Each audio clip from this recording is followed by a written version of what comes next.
Pozdrav svima i dobrodošli na kanal Sve za futbal. U ovom videu ćemo se osvrnuti na nastup Zmajeva na svjetskom prvenstvu, šta je se izdešavalo i da li trebamo biti zadovoljni nastupom naših Zmajeva na svjetskom prvenstvu. Kao što znate, svjetsko prvenstvo odmiče, već smo stigli do četvrtine finala, a mi smo ispali u 16. finala od Sjedinjenih Američkih Država. Prije nego što krenemo u dublju analizu, možemo reći da je globalni utisak dosta pozitivan. Naravno, razočarenje zbog ispadanja, pogotovo s tom situacijom sa igračem više, ali globalno smo vrlo ponosni što smo uopće bili dio te priče. Fenomenalna priča, fenomenalna atmosfera u državi van nje. Stavili smo Bosnu i Hercegovinu na svjetsku mapu i pokazali smo šta je to bosanski ponos i prkos. Sada krećemo u malo dublju analizu, pogotovo što se tiče terena. Osjetili smo već u pripremnim utakmicama da naša reprezentacija izgleda dosta umorno, da je pritisak ogroman, pogotovo u onoj utakmici protiv Makedonije na Koševu. Osjetili smo da naši Zmajevi imaju prevelik pritisak, da previše žele pokazati i dokazati svojim navijačima da su tu sa ponosom i da žele napraviti razliku pojedinci. Nadali smo se naravno da će se to presjeći i promijeniti tokom svjetskog prvenstva. Globalni utisak je ipak da je ova reprezentacija, čak i stručni štab, doživio ovo svjetsko prvenstvo sa previše emocija. Emocije i ponos su to što su nas i doveli do svjetskog prvenstva, ali ona hladnokrvnost koju smo pokazali protiv Velsa, još više protiv Italije, je nestala. Sve 4 utakmice smo igrali sa mnogo stresa, pa čak i onu protiv Katara gdje smo brzo došli do vodstva. Previše emocija, previše želje da dođemo do rezultata, što je globalno pozitivno. Ovi Zmajevi su pokazali koliko voli domovinu i koliko voli reprezentaciju Bosne i Hercegovine. Nažalost, u ključnim trenucima dolazili smo do individualnih grešaka ili do grešaka u tranziciji, do loših ishoda i odabira lopte i odabira pasova u kontri, a na ovom nivou se to ne prašta. Što se tiče same igre i nastupa reprezentacije Bosne i Hercegovine, možemo reći da smo protiv Kanade pokazali tu defanzivnu solidnost koju smo pokazali kroz kvalifikacije i pogotovo kroz baraže.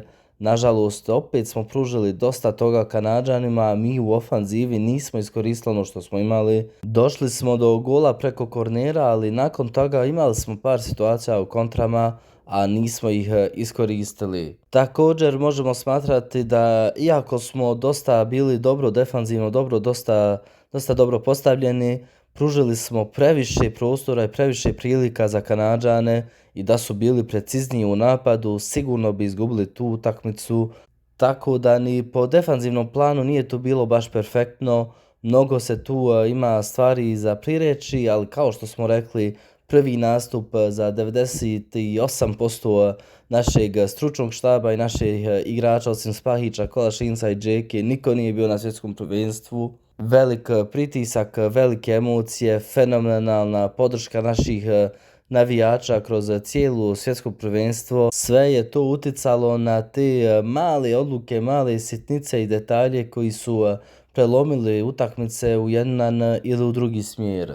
Što se tiče onda formacija i igre, kao što smo rekli, 4-4-2 kroz sve utakmice, osim te protiv Sjedinjenih Američkih Država, zaista zanimljiv trenutak da se promijeni formacija, pogotovo protiv reprezentacije kao Amerike. Plan je bio jasan da se dosta nisko i dosta zgusti ta sredina terena, taj half space koji je vrlo opasan za Amerikance. Prilično dobro smo to učinili, ali kao što smo rekli, tokom cijelog svjetskog prvenstva individualne greške su nas mnogo koštale. Što se tiče utakmice protiv Švicarske, možda je tu i najveći žal. Imali smo priliku nakon boda protiv Kanade da tu isprobamo nešto novo, da dokažemo da možemo igrati ofanzivno bez straha da izgubimo tu utakmicu, jer smo znali da imamo utakmicu protiv Katara gdje sve imamo u svojim rukama. Nažalost, stručni štab je ipak odabrao 4-4-2 formaciju, opet nisko na terenu i opet plan da se dođe do boda, da bi onda u toj posljednjoj utakmici borili se za prvo mjesto. Ideja nije bila loša, nažalost rezultat je pokazao da to ipak nije bila prava odluka. Dobro smo se držali do 74. minuta i onda crveni karton i sve je krenulo nizbrdo. Kao što smo rekli, zaista bez rezultatskog pritiska ovo je bila fenomenalna prilika da krenemo prema naprijed, da pokušamo nešto novo i formacijski na sredini terena. Opet smo vidjeli da nam sredina terena, kada su samo dvojica, fali nam tu kvaliteta, fali tehničke igre, fali lopte u nogama, fali igre prema naprijed, tranzicija kroz sredinu terena. Prečesto smo preskakali tu sredinu i to nas je zaista koštalo i na ovom nivou ne možemo igrati ovako. Kao što smo rekli, naravno, lako je biti general nakon bitke. Bilo je tu jasan plan i da je ostalo 0-0 do 90. minuta, rekli bi da je Sergej Barbarez genije. Nažalost, okrenulo je se ka drugom smjeru, ali sada kada je sve prošlo možemo reći da žalimo za tim da nismo pokušali nešto više u toj utakmici. Protiv Katara očekivano 4-4-2 formacija, ali dosta ofanzivniji pristup same igre. Nažalost, možemo reći i moramo naglasiti da ni tu se nismo baš pokazali u najboljem svjetlu. Naravno, fenomenalan Kerim Alajbegović i jedan od najljepših pogodaka u ovom svjetskom prvenstvu, ali uprkos tome, uprkos drugom golu koji je došao dosta brzo, opet smo dopustili previše igračima Katara i mogli smo zaista da nas to skupo košta. Mogli smo primiti taj drugi gol i ostati u neizvjesnosti do samog finiša utakmice. Kako god, na kraju je slijedila pobjeda i to 3-1, vrlo bitna pobjeda jer nam je dopustila da lagano odemo spavati jer smo znali da ćemo vrlo brzo biti plasirani među najbolje treće selekcije. I uslijedio je dakle taj okršaj sa Amerikancima u 16. finala. Nažalost, tu smo promijenili formaciju, kao što smo rekli, zatvorili taj half space, Pulišić apsolutno nije dolazio do izražaja, ali individualne greške su nas koštale tokom cijelog prvenstva. Vasilj se zaista nije pokazao u najboljem svjetlu, loše ispucavanje, loša reakcija i napada iz sredine terena, previše prostora, pa onda i Radelić, loša intervencija i gol. Vasilj također kod drugog gola, opet Radelić greška, možda naivan prekršaj, iako je upitno zaista koliko je uopće bio prekršaj. Ipak ostaje žal što nismo pokazali više i što prije svega nismo spustili na noge i spustili na zemlju Amerikance koji su zaista se pokazali vrlo arogantni pred tu utakmicu.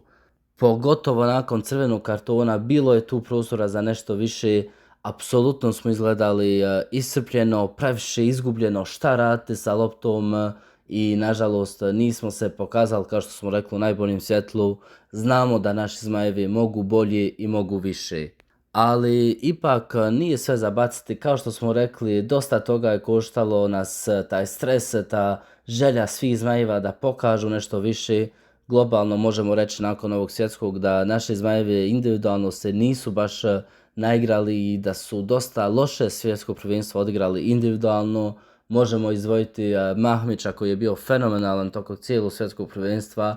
Iako su mnogi kritikovali njegovo prisustvo na spisku, pokazao je zašto ga je Sergej Barbarez pozvao i zašto mu stručni štab vjeruje, kakvo otkriće, kakav mladi talenat. Također možemo reći da je Ivan Bašić vrlo dobro odigrao, pogotovo tu utakmicu protiv Katara, vrlo dobar momak koji će sasvim sigurno promijeniti klub i otići u jaču ligu već ovog ljeta. A zaista što se tiče ostatka ekipe, moramo naravno naglasiti da je Jovo Lukić bio fenomenalan protiv Kanade i nažalost nije igrao nakon toga.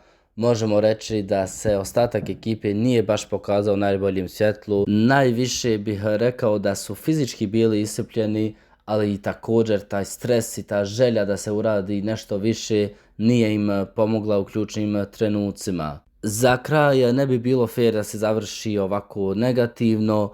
Moramo se zahvaliti našim Zmajevima. Hvala vam što smo posljednja 3 mjeseca od 31. marta na 7. nebu, što smo apsolutno zaboravili na sve naše probleme i individualni, a i socijalni. Apsolutno nije bilo prostora za negativu u Bosni i Hercegovini i u dijaspori. Uživali smo u svakom danu, uživali smo u svakom trenutku. Kakve slike samo imamo, kakve uspomene, naše himne, naše pjesme, pa Halidove pjesme na stadionu. ovakve emocije i ovakva ljepota će se dugo pričati i sjećat ćemo se dugo pozitivno ovog svjetskog prvenstva, pa kakav god bio rezultat. Također, hvala vam što ste konačno prošli grupu, doživjeli smo historijski uspjeh, ipak mnogo toga ima lijepog da se kaže, znamo da može bolje, znamo da je moglo bolje, ali ovo što ste uradili je apsolutno fenomenalno. Hvala vam Zmajevi, hvala za sve, a hvala i vama što ste pratili ovaj video. Hvala vam.